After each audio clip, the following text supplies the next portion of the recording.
കുവൈറ്റിൽ ഫ്ളാറ്റ് സമുച്ചയത്തിലുണ്ടായ തീപിടുത്തം ദാരുണവും അത്യന്തം വേദനാജനകവുമായ സംഭവമാണെന്ന് ആരോഗ്യവകുപ്പ് മന്ത്രി വീണ ജോർജ്. ദുരന്തത്തിൽ മരണമടഞ്ഞ പന്തളം മുടിയൂർക്കോണം സ്വദേശി ആകാശ് എസ് നായരുടെ വസതി സന്ദർശിച്ച ശേഷം മാധ്യമങ്ങളോട് സംസാരിക്കുകയായിരുന്നു മന്ത്രി.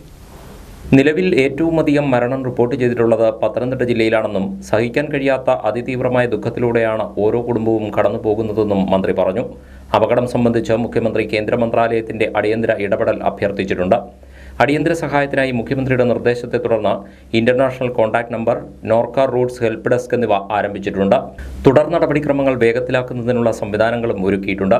മുഖ്യമന്ത്രിയുടെ പ്രത്യേക നിർദ്ദേശപ്രകാരം എംബസി മുഖേനയും കുവൈറ്റ് ആഭ്യന്തര മന്ത്രാലയവുമായി ബന്ധപ്പെട്ടും സാധ്യമായ എല്ലാ സഹായങ്ങളും ഒരുക്കാൻ സംസ്ഥാന സർക്കാർ ശ്രമിക്കുകയാണെന്നും മന്ത്രി പറഞ്ഞു. ഫ്ളാറ്റിലുണ്ടായ തീപിടുത്തത്തിൽ മലയാളികൾ ഉൾപ്പെടെ നിരവധി ആളുകളാണ് മരണമടഞ്ഞത്. സഹിക്കാൻ കഴിയാത്ത അതിതീവ്രമായിട്ടുള്ള ദുഃഖമാണ് ഓരോരുത്തർക്കും ഓരോ കുടുംബങ്ങൾക്കുമുള്ളത്. പത്തനംതിട്ട ജില്ലയിലാണ് ഇപ്പോൾ നിലവിൽ ഏറ്റവും കൂടുതൽ ആളുകൾ ദാരുണവും നിർഭാഗ്യകരവുമായിട്ടുള്ള സംഭവത്തിൽ മരണപ്പെട്ടിട്ടുള്ളത്.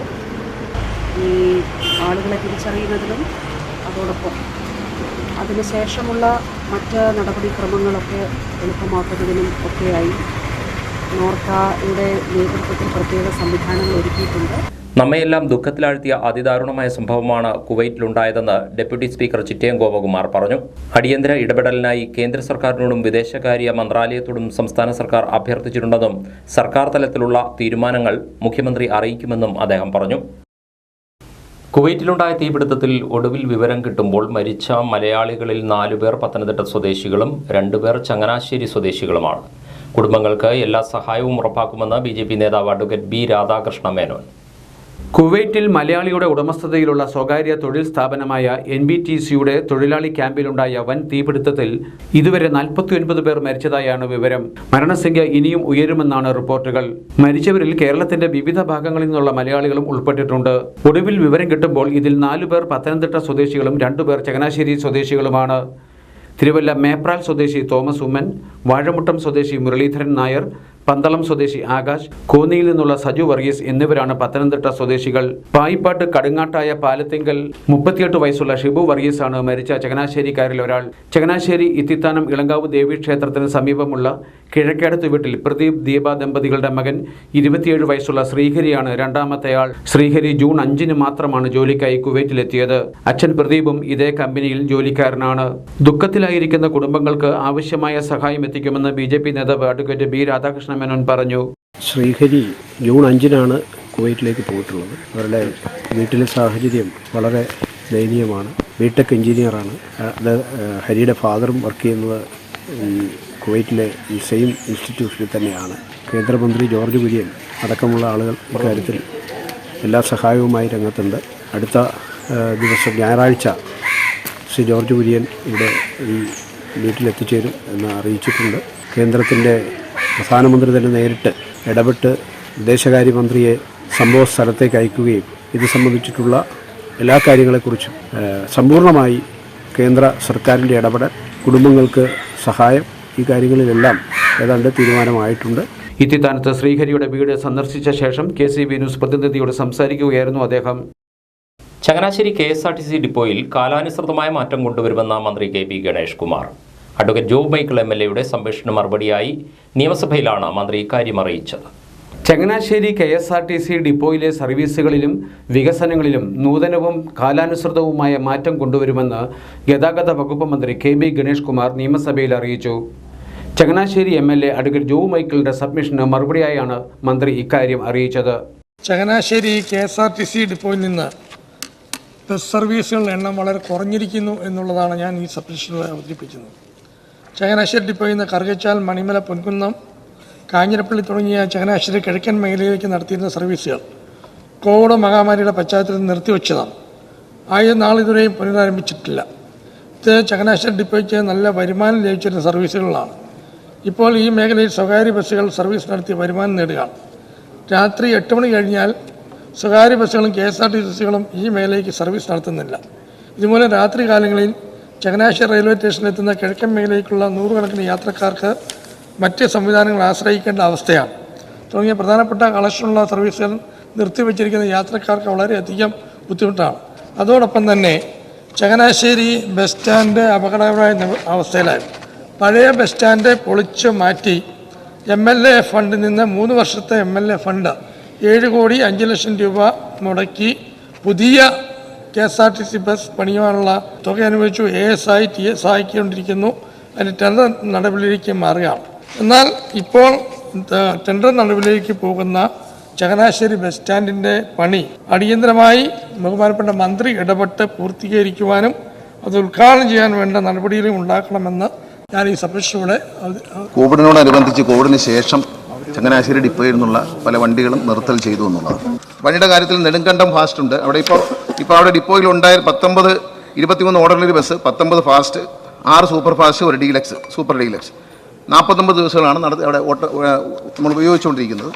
വണ്ടിക്കൊന്നും ഒരു ഷോർട്ടേജും ഇല്ല. കാരണം 2 മാസത്തിനുള്ളിൽ ഒരു 100-150 വണ്ടി ഷെഡിൽ നിന്ന് പുറത്തിറക്കിയിട്ടുണ്ട്. നമ്മുടെ കയ്യിൽ ആവശ്യത്തിന് വണ്ടിയുണ്ട്, അത് ഓടിക്കാൻ കഴിയും. പക്ഷേ നഷ്ടത്തിൽ ഓടിക്കാൻ കഴിയില്ല എന്നുള്ളതാണ്. താങ്കൾ പറഞ്ഞത് ശരിയാണ്. താങ്കളുടെ മണ്ഡലത്തിൽ 7,05,00,000 രൂപയോളം താങ്കൾ MLA ഫണ്ടിൽ തന്നു. വളരെ സന്തോഷം. ചങ്ങനാശ്ശേരി PWD ബിൽഡിങ്സിനാണ് കൊടുത്തിരിക്കുന്നത്. ബഹുമാനപ്പെട്ട MLAക്ക് PWD വകുപ്പിൻ്റെ മന്ത്ലി മീറ്റിങ്ങിൽ പരിശോധിച്ച് ഇത് വേഗത്തിലാക്കാൻ കഴിയും. ചങ്ങനാശ്ശേരി ഡിപ്പോയിൽ നിന്നും സർവീസ് നടത്തിയിരുന്ന പല ദീർഘദൂര സർവീസുകളും കിഴക്കൻ മേഖലകളിലേക്കുള്ള സർവീസുകളും നിർത്തിയിരുന്നു.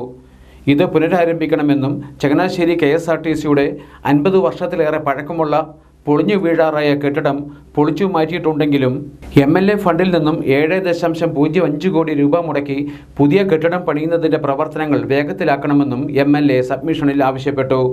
ഡിപ്പോയിൽ നിന്നും നടത്തിക്കൊണ്ടിരുന്ന സർവീസുകൾ കോവിഡ് മഹാമാരി കാരണവും കളക്ഷനിൽ വന്ന നഷ്ടം കാരണവുമാണ് നിർത്തിയതെന്നും പ്രധാനപ്പെട്ട സർവീസുകളെല്ലാം പുനരാരംഭിച്ചിട്ടുണ്ടെന്നും മന്ത്രി പറഞ്ഞു.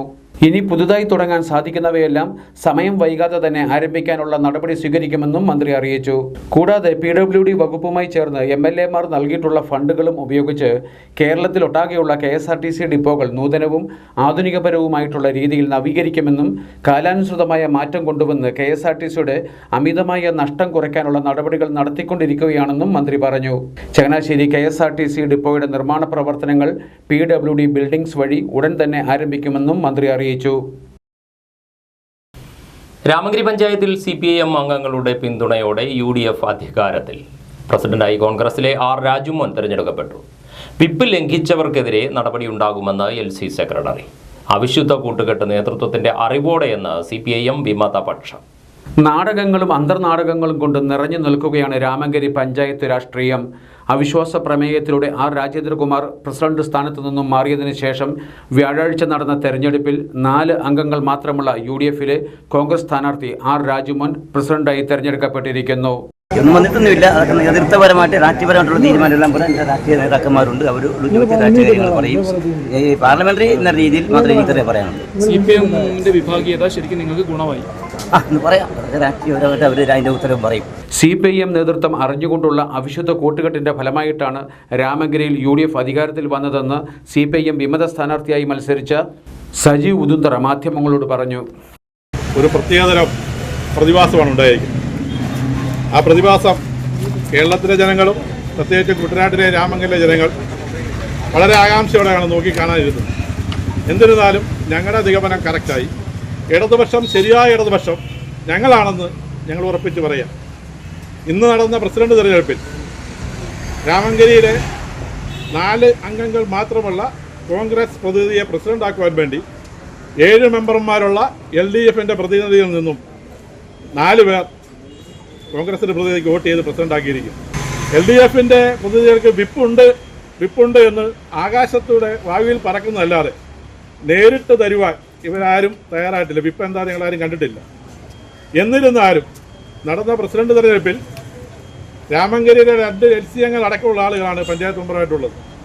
അതിലൊരു LC അംഗം ഔദ്യോഗിക പക്ഷത്തുള്ള CPIMന്റെ ബിൻസ് ജോസഫ് എന്ന ആളെ നിർദ്ദേശിക്കുകയും മോൾജി രാജേഷ് എന്ന് പറയുന്ന LDF അംഗം പിന്താങ്ങുകയും ചെയ്തപ്പോൾ ഈ ബിൻസ് എന്ന് പറയുന്ന മഹാമാന്യൻ കോൺഗ്രസിന് വേണ്ടി ഇവരുടെ ഏരിയ നേതൃത്വവും പ്രാദേശിക LC നേതൃത്വം കൂടി അറിഞ്ഞുകൊണ്ടുള്ള ഒരു നാടകം കളിച്ചുകൊണ്ട് പിന്മാറുകയുണ്ടായി. അതേസമയം CPIM പ്രസിഡന്റ് സ്ഥാനാർത്ഥിയായി ബിൻസ് ജോസഫിനെയാണ് രംഗത്തിറക്കിയത്. എന്നാൽ അദ്ദേഹം മത്സരിക്കാൻ തയ്യാറായില്ല എന്നതാണ് വാസ്തവം. CPIMൽ മറ്റൊരാൾ മത്സരിക്കാൻ തയ്യാറായതുകൊണ്ട് ബിൻസ് മാറിയതാകാമെന്നാണ് ഒരു പക്ഷം. UDFനെ സഹായിക്കാനായി മനഃപൂർവ്വം മത്സരരംഗത്തു നിന്നും ബിൻസ് മാറി നിന്നു എന്നതാണ് മറുപക്ഷം. എന്നാൽ വിപ്പ് ലംഘിച്ച് കോൺഗ്രസ് സ്ഥാനാർത്ഥിക്ക് വോട്ട് ചെയ്തവർക്കെതിരെ നടപടിയുണ്ടാകുമെന്ന് Ramagiri local committee secretary advocate D. Salimkumar പറഞ്ഞു. കോൺഗ്രസുമായിട്ട് CPIMന് യാതൊരു ഒരു ധാരണയും മുൻകൂറില്ല, ഇപ്പോഴും കഴിഞ്ഞ തെരഞ്ഞെടുപ്പ് പാർലമെന്റ് തെരഞ്ഞെടുപ്പിലെ ഫലം, രാമഗിരിയിലെ ഫലം അത് മനസ്സിലാക്കുന്നുണ്ട്. കോൺഗ്രസ് യാതൊരു ധാരണയില്ല. പിന്നെ എങ്ങനെയാണ് ഇപ്പോൾ ഈ കോൺഗ്രസ്സുകാർ ചോദിച്ചു നിങ്ങൾ വിപ്പ് കൊടുത്തിട്ടും നിങ്ങൾ ആൾക്കാർ മത്സരിച്ചില്ല? പാർട്ടി മെമ്പർമായിട്ടാണല്ലോ ചിഹ്നത്തിൽ മത്സരിച്ച് 8 പേർക്കും വിപ്പ് കൊടുത്തു. ആ വിപ്പ് കൊടുത്ത സാഹചര്യത്തിൽ ഒരു ആൾ 4 പേരുടെ വിമതർ എന്ന് പറയപ്പെടുന്ന 4 പേരിൽ ഒരാൾ മത്സരിക്കാൻ തയ്യാറായപ്പോഴായിരിക്കും ഒരു പക്ഷേ മറ്റുള്ളവർ മാറി വോട്ട് ചെയ്യാനുള്ള സാഹചര്യം ഉണ്ടായിട്ടുള്ളത്. പാർട്ടി അറിഞ്ഞുകൊണ്ടാണോ ഈ പാർട്ടി അറിഞ്ഞുകൊണ്ടല്ല, പാർട്ടി അറിഞ്ഞുകൊണ്ടല്ല. പാർട്ടി കർശനമായ വിപ്പ് കൊടുത്തതാണ്. ആ വിപ്പ് ലംഘിച്ചവർക്കെതിരെ കൃത്യമായ നടപടി പാർട്ടി. ഈ രാമഗിരി പോലുള്ള ഒരു CPIMന്റെ ശക്തി കേന്ദ്രത്തിൽ കോൺഗ്രസ് സ്ഥാനാർത്ഥി വിജയിക്കുക എന്ന് പറയുന്നത് അതൊരു വലിയ പ്രശ്നമല്ലേ? അത് കോൺഗ്രസ് പണ്ട് ഇവിടെ ഭരിച്ചിട്ടുണ്ട്. കോൺഗ്രസ് പണ്ടും ഈ പഞ്ചായത്ത് ഭരിച്ചിട്ടുണ്ട്. ഈ പഞ്ചായത്തിൻ്റെ ഒരു ഭരണം നഷ്ടപ്പെട്ടുകൊണ്ട് ഇവിടെ പാർട്ടിയുടെ യാതൊരു അടുത്തറയും നഷ്ടപ്പെട്ടില്ല. ജനപിന്തുണ കൂടിയിട്ടേ ഉള്ളൂ. പാർട്ടിക്ക് സ്ഥാനാർത്ഥി ഉണ്ടായിരുന്നു ഔദ്യോഗികമായി? ഉണ്ടായിരുന്നു. ആരായിരുന്നു? ഞങ്ങളെ ബിൻസ് ജോസഫിൻ്റെ പ്രസിഡന്റായിട്ടും മോൾജി രാജേഷിനെ വൈസ് പ്രസിഡന്റായും മത്സരിക്കാൻ തീരുമാനിക്കുകയും അങ്ങനെ തന്നെയാണ് എല്ലാവർക്കും റിപ്പോർട്ട്. അദ്ദേഹത്തിന്റെ പേര് നിർദ്ദേശിച്ചു, അദ്ദേഹം പിന്മാറിയല്ലോ, എന്തുകൊണ്ടാണ് അങ്ങനെ വന്നത്? അതിനെക്കുറിച്ച് അറിയില്ല, ഞാൻ യോഗത്തിൽ പങ്കെടുത്തില്ല. എൻ്റെ അറിവിതാണ് മറ്റേ എതിർകക്ഷികൾ വിമതരായിട്ടുള്ള ആൾക്കാർ മത്സരിക്കാൻ തയ്യാറായ അവസരത്തിൽ അവർ പിന്മാറി എന്നുള്ളതാണ് എനിക്ക് കിട്ടിയിട്ടുള്ളത്. ഈ വിപ്പ് ലംഘിച്ച ആൾക്കാരെ നടപടി എന്തെങ്കിലും അങ്ങനെ എന്തെങ്കിലും ഉണ്ടാവും? തീർച്ചയായിട്ടും വിപ്പ് ലംഘിച്ചതൊക്കെ പാർട്ടിയുടെ കൃത്യമായ നടപടിയുണ്ട്. CPIM വിമത നേതാവ് R. രാജേന്ദ്രകുമാറിനെ പഞ്ചായത്ത് പ്രസിഡന്റ് സ്ഥാനത്ത് നിന്ന് നീക്കാനായിരുന്നു കോൺഗ്രസുമായി ചേർന്ന് CPIM ഔദ്യോഗിക പക്ഷം പഞ്ചായത്തിൽ അവിശ്വാസം കൊണ്ടുവന്നത്. അവിശ്വാസത്തിലൂടെ CPIM അംഗങ്ങളായ പ്രസിഡന്റ്, വൈസ് പ്രസിഡന്റ്, 2 സ്ഥിരം സമിതി അധ്യക്ഷർ എന്നിവർ പുറത്തായിരുന്നു. കോൺഗ്രസിന് പ്രസിഡന്റ് സ്ഥാനം നൽകാം എന്ന ധാരണയിലായിരുന്നു ഈ നീക്കം എന്നാണ് പിന്നാമ്പുറ കഥകൾ. ഇപ്പോൾ അതിന്റെ പ്രത്യുപകാരമായി മുന്നാമ്പുറ കഥകളും പുറത്തു വന്നിരിക്കുന്നു. ആകെയുള്ള 12 പഞ്ചായത്ത് അംഗങ്ങളിൽ ഔദ്യോഗിക പക്ഷത്തെ 4 CPIM അംഗങ്ങളും 4 UDF അംഗങ്ങളുമാണ് R. രാജുമോനെ പ്രസിഡന്റായി തെരഞ്ഞെടുത്തത്. തെരഞ്ഞെടുപ്പ് കഴിഞ്ഞ ഉടൻ തന്നെ R. രാജുമോൻ പ്രസിഡന്റായി സത്യപ്രതിജ്ഞ ചെയ്ത് അധികാരം ഏറ്റെടുത്തു. ഗ്രാമപഞ്ചായത്തിലെ പ്രസിഡന്റായി തെരഞ്ഞെടുക്കപ്പെട്ട R. രാജുമോൻ എന്ന ഞാൻ നിയമാനുസരണം നടപ്പാക്കിയ ഇന്ത്യൻ ഭരണഘടനയോട് യഥാർത്ഥമായ വിശ്വാസം തുറക്കുമെന്നും ഇന്ത്യയുടെ പരമാധികാരവും അഖണ്ഡതയും നിലനിർത്തുമെന്നും കയസംഘപ്പെടാതെയും മാമതയോ വിദ്വേഷമോ കൂടാതെയും ഞാൻ എൻ്റെ ഔദ്യോഗിക കൃത്യങ്ങൾ യഥാവിധമായി വിശ്വസ്തയോടും എൻ്റെ പരമാവധി കഴിവും പ്രയോജനപ്പെടുത്തി നിർവഹിക്കാമെന്ന് ഈശ്വരനാമത്തിൽ ഞാൻ സത്യപ്രതിജ്ഞ ചെയ്യും. സത്യപ്രതിജ്ഞാ ചടങ്ങിൽ UDF നേതാക്കളായ advocate JK Abraham, Saji Joseph, Joseph Chekkodan, K. Gopakumar, P. T. Skaria, CV Raju, Sabu Thottukal, Sibi Moolankunnam തുടങ്ങിയവർ സന്നിഹിതരായിരുന്നു. കോൺഗ്രസിലെ ഷീന റജപ്പനാണ് പുതിയ വൈസ് പ്രസിഡന്റ്. ന്യൂനപക്ഷങ്ങളോട് അതിരുകവിഞ്ഞ പ്രീണനമാണ് CPIM നടത്തുന്നതെന്ന് വീണ്ടും വിമർശനമുന്നയിച്ച് SNDP യോഗം ജനറൽ സെക്രട്ടറി വെള്ളാപ്പള്ളി നടേശൻ. ജനാധിപത്യത്തെ മതാധിപത്യം ഹൈജാക്ക് ചെയ്തിരിക്കുകയാണെന്നും വെള്ളാപ്പള്ളി പറഞ്ഞു. ചിഹ്നം നോക്കി വോട്ട് ചെയ്യുന്നവർ തിരുമണ്ടന്മാരും ജാതി നോക്കി വോട്ട് ചെയ്യുന്നവർ മിടുക്കന്മാരുമാണെന്ന് വെള്ളാപ്പള്ളി നടേശൻ പരിഹസിച്ചു. മതേതരത്വ മുഖം കാണിക്കാനാണ് CPI രാജ്യസഭാ സീറ്റ് മുസ്ലിമിന് നൽകിയത്. ഈ തെരഞ്ഞെടുപ്പിൽ ഇടതുമുന്നണിക്ക് തളർച്ചയുണ്ടായി. ഇത് മനസ്സിലാക്കി തിരുത്തേണ്ടവർ തിരുത്തണമെന്നും വെള്ളാപ്പള്ളി നടേശൻ ആവശ്യപ്പെട്ടു. തകഴി വടക്ക് 3335 നമ്പർ SNDP ശാഖ വിഗ്രഹ പ്രതിഷ്ഠയുടെ ഭാഗമായി നടന്ന സമ്മേളനം ഉദ്ഘാടനം ചെയ്ത് സംസാരിക്കുകയായിരുന്നു വെള്ളാപ്പള്ളി നടേശൻ. ഇത്രയും ത്യാഗം ഇടതുപക്ഷം കാണിച്ചില്ലേ, ഭയങ്കര ത്യാഗം. മുസ്ലിം മതേതരം അവിടെ മുസ്ലിമിൻ്റെ അടുത്തും ഒന്നും ഒരു മുസ്ലിമിനെ. പിന്നെ അടുത്തവർ ആർക്കാണ് വേണ്ടത്?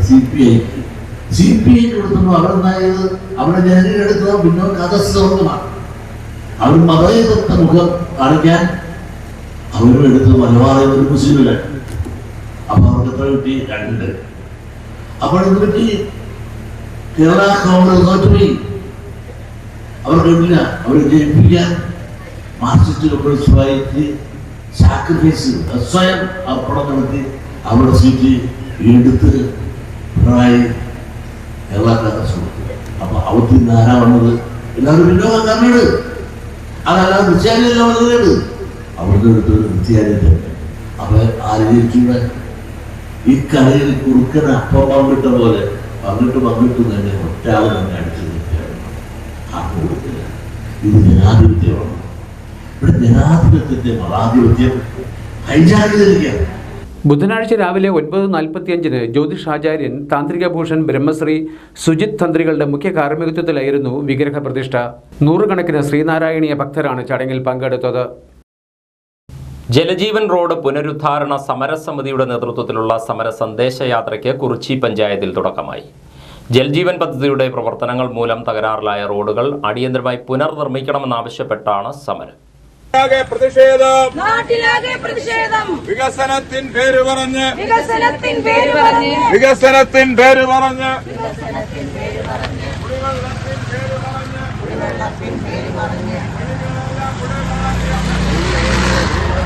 കുറിച്ചി പഞ്ചായത്ത് 8ാം വാർഡിലാണ് സമര സന്ദേശയാത്രയ്ക്ക് തുടക്കം കുറിച്ചത്. സമരസമിതി ചെയർമാൻ വി ജലാലി സന്ദേശയാത്ര ഉദ്ഘാടനം ചെയ്തു. ജലജീവൻ പദ്ധതിയുടെ പ്രവർത്തനങ്ങൾ ആരംഭിച്ചെങ്കിലും അത് പൂർത്തീകരിക്കാത്തതുകൊണ്ട് ചങ്ങനാശ്ശേരി നിയോജക മണ്ഡലത്തിൽ മാത്രം 219 റോഡുകൾ തകർന്ന നിലയിലാണെന്ന് വിജയലാലി പറഞ്ഞു. റോഡുകളുടെ പുനർനിർമ്മാണം ഉടൻ ആരംഭിക്കണമെന്ന ആവശ്യമാണ് ജലജീവൻ റോഡ് പുനരുദ്ധാരണ സമരസമിതി ഉന്നയിക്കുന്നതെന്നും വിജയലാലി വ്യക്തമാക്കി. കേന്ദ്ര സംസ്ഥാന ഗവൺമെന്റുകളുടെ പ്രോജക്റ്റായ ജലജീവൻ പദ്ധതിയിൽ ഇന്ന് കേരളത്തിലെയും പ്രത്യേകിച്ച് ചങ്ങനാശ്ശേരിയിലെ റോഡുകളെ മുഴുവൻ കുളമാക്കി മാറ്റിയിരിക്കുന്നു. നടക്കാൻ വയ്യാത്ത, വാഹനങ്ങൾക്ക് ഒട്ടും പോകാൻ കഴിയാത്ത തരത്തിൽ വലിയ കുഴികൾ, ഗർത്തങ്ങൾ 2 സൈഡിലും സൃഷ്ടിച്ചുകൊണ്ട്, ചില റോഡുകൾക്ക് ഒരു സൈഡിൽ മുഴുവനായും സൃഷ്ടിച്ചുകൊണ്ട് ഉള്ള ഒരു പ്രവൃത്തിയാണ് ഇപ്പോൾ നടന്നുകൊണ്ടിരിക്കുന്നത്. ഇതിനെതിരായിട്ടാണ് എല്ലാ സ്ഥലങ്ങളിലും ജലജീവൻ റോഡ് പുനരുദ്ധാരണ സമര സമിതി എന്ന പേരിൽ ചങ്ങനാശ്ശേരി നിയോജക മണ്ഡലത്തിലെ 219 റോഡുകൾ പണി ചെയ്തതിനു ശേഷം പൂർത്തീകരിക്കപ്പെടാനുണ്ട്. സമര പരിപാടിയുടെ ഭാഗമായി ചേർന്ന യോഗത്തിൽ സമരസമിതി 8ാം വാർഡ് ചെയർപേഴ്സൺ ബിന്ദു ഐസക് അധ്യക്ഷയായിരുന്നു. പഞ്ചായത്ത് തല ചെയർമാൻ ആർ രാജഗോപാൽ, നേതാക്കളായ James Kalavadakkan, C D Valsappan, Abhishek Biju, Sreejani Sajeev തുടങ്ങിയവർ സംസാരിച്ചു. നിലവിലെ ശുചിമുറി മാലിന്യ പ്രശ്നം പരിഹരിക്കാൻ ആലപ്പുഴ ജില്ലയിലെ മാലിന്യ സംസ്കരണ പ്ലാന്റുകളുടെ സംസ്കരണ ശേഷി പൂർണ്ണമായി ഉപയോഗപ്പെടുത്തുമെന്ന് ജില്ലാ കളക്ടർ അലക്സ് വർഗീസ്. ജില്ലയിലെ സീവേജ് ട്രീറ്റ്മെന്റ് പ്ലാന്റ് പ്രവർത്തിക്കുന്ന സ്ഥാപനങ്ങളുമായി നടത്തിയ ചർച്ചയിലാണ് ഇക്കാര്യം തീരുമാനമായത്.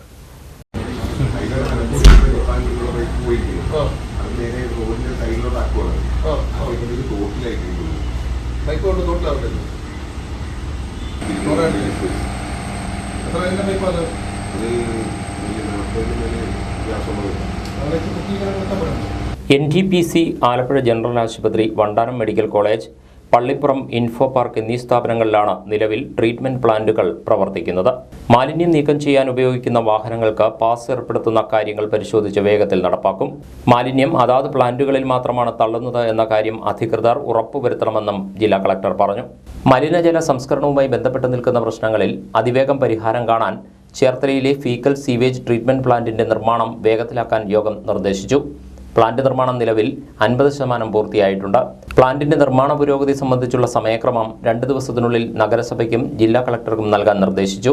പ്ലാന്റിലേക്ക് ആവശ്യമായ ട്രാൻസ്ഫോർമർ എത്രയും പെട്ടെന്ന് സ്ഥാപിച്ചു നൽകും. ചേർത്തല നഗരസഭാ അധ്യക്ഷ Shirley Bhargavan, standing committee chairman G Ranjith, Thanneermukkam grama panchayat president G Sasikala, നഗരസഭാ secretary T K Sujith, panchayat assistant secretary Joby Kuriakose, medical college superintendent doctor Abdul Salam, LSGD joint director Binu John, ശുചിത്വ മിഷൻ ജില്ലാ കോർഡിനേറ്റർ KE വിനോദ് കുമാർ തുടങ്ങിയവർ യോഗത്തിൽ പങ്കെടുത്തു. കേരളത്തെ ബാലവേല വിരുദ്ധ സംസ്ഥാനമായി പ്രഖ്യാപിക്കുന്നതിനുള്ള പ്രവർത്തനങ്ങൾക്ക് തുടക്കമായി. 1 വർഷം നീണ്ടു നിൽക്കുന്ന ബാലവേല വിരുദ്ധ പരിപാടികളുടെ കോട്ടയം ജില്ലാതല ഉദ്ഘാടനം ഹോളി ഫാമിലി ഹയർ സെക്കൻഡറി സ്കൂളിൽ ജില്ലാ കളക്ടർ വി വിഘ്നേശ്വരി നിർവഹിച്ചു. ബാലവേല സംബന്ധിച്ച എന്തെങ്കിലും വിഷയങ്ങൾ ശ്രദ്ധയിൽപ്പെട്ടാൽ തന്റെ നമ്പറിൽ വിളിച്ചറിയിക്കാമെന്ന് ജില്ലാ കളക്ടർ ചടങ്ങിൽ പങ്കെടുത്ത വിദ്യാർത്ഥികളോട് പറഞ്ഞു. അന്താരാഷ്ട്ര ബാലവേല വിരുദ്ധ ദിനത്തിന്റെ ഭാഗമായാണ് ചടങ്ങ് നടന്നത്. Kottayam deputy labour officer KM Shajahan ബാലവേല വിരുദ്ധ പ്രതിജ്ഞ ചൊല്ലിക്കൊടുത്തു. Holy Family Higher Secondary School manager reverend doctor Antony George Pattaparambil അധ്യക്ഷനായിരുന്നു. ജില്ലാ ലേബർ ഓഫീസർ M ജയശ്രീ, ജില്ലാ ശിശു സംരക്ഷണ officer MR Bindu, Holy Family Higher Secondary School headmaster VM Biju, PTA president PR Vinod, assistant labour officer S Vineeth എന്നിവർ ചടങ്ങിൽ സംസാരിച്ചു. ആലപ്പുഴ ലിയോ 13th LP സ്കൂളിലെ nursery ക്ലാസുകൾ നവീകരിച്ചു. അന്താരാഷ്ട്ര നിലവാരത്തിൽ നവീകരിച്ച നഴ്സറി ക്ലാസ് മുറികളുടെ ആശീർവാദവും ഉദ്ഘാടനവും ആലപ്പുഴ രൂപത വികാരി ജനറൽ മോൺസിഞ്ഞോർ ജോയ് പുത്തൻവീട്ടിൽ നിർവഹിച്ചു.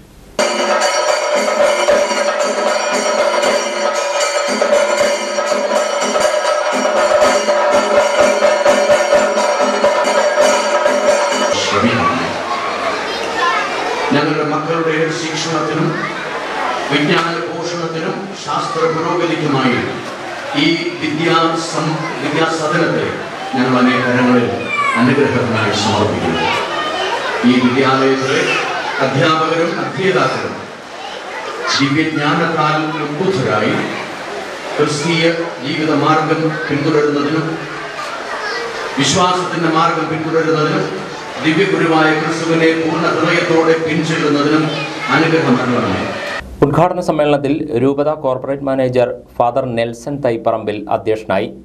കുട്ടികളുടെ പ്രവേശനോത്സവം നഗരസഭാ പ്രതിപക്ഷ നേതാവ് അഡ്വക്കേറ്റ് റീഗോ രാജു ഉദ്ഘാടനം ചെയ്തു.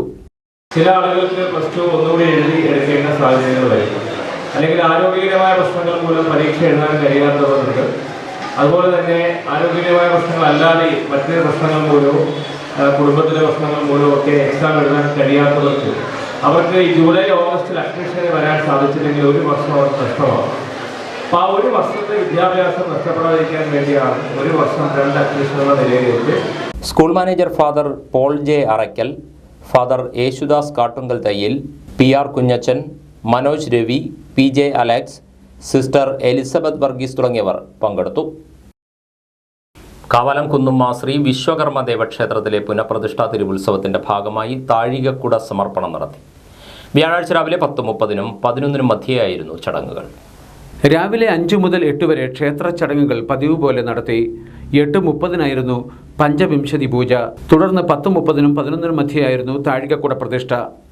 ബ്രഹ്മശ്രീ ആചാര്യ സുനിൽ മഹാദേവ് തന്ത്രികളുടെയും മേൽശാന്തി അജീഷ് S ആചാര്യയുടെയും മുഖ്യ കാർമ്മികത്വത്തിലായിരുന്നു ചടങ്ങുകൾ. ആചാര്യ രതീഷ് ചന്ദ്രൻ, ആചാര്യ സനോജ് എന്നിവർ സഹകാർമ്മികരായിരുന്നു.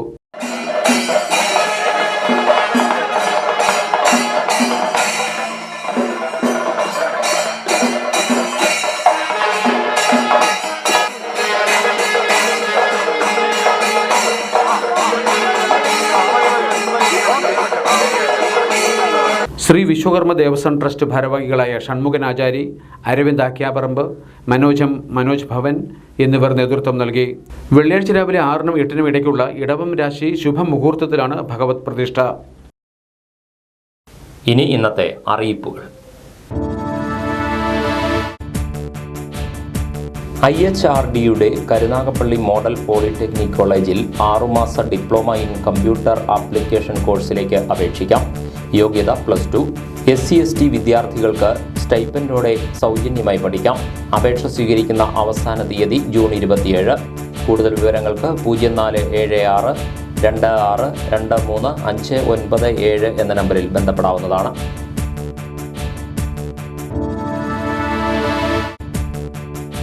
കേരള സർക്കാർ നൈപുണ്യ വികസന പരിശീലന സ്ഥാപനമായ ASAP Kerala Community Skill Park ചെറിയ കലവൂർ ക്യാമ്പസിൽ 100% പ്ലേസ്മെന്റോടുകൂടി advanced biomedical equipment hands on training course ആരംഭിക്കുന്നു. ന്യൂനപക്ഷ വിഭാഗങ്ങൾക്ക് 100% സ്കോളർഷിപ്പ് ലഭിക്കും. 3 മാസമാണ് കോഴ്സ് കാലാവധി. അപേക്ഷകർ 2022-23 വർഷങ്ങളിൽ electronic engineering, electrical engineering, mechanical engineering, instrumentation, medical electronics, biomedical engineering, ITI diploma engineering കോഴ്സുകൾ കഴിഞ്ഞവരായിരിക്കണം. കൂടുതൽ വിവരങ്ങൾക്ക് 6282095334 എന്ന നമ്പറിൽ ബന്ധപ്പെടാവുന്നതാണ്.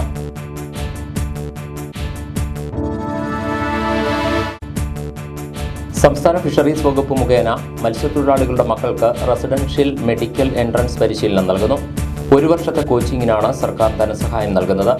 അപേക്ഷാ ഫോറവും വിശദവിവരങ്ങളും മത്സ്യഭവൻ ഓഫീസുകളിൽ ലഭിക്കും. പൂരിപ്പിച്ച അപേക്ഷാ ഫോറം ജൂൺ 25-നു മുമ്പ് മത്സ്യഭവൻ ഓഫീസുകളിൽ ലഭിക്കണം.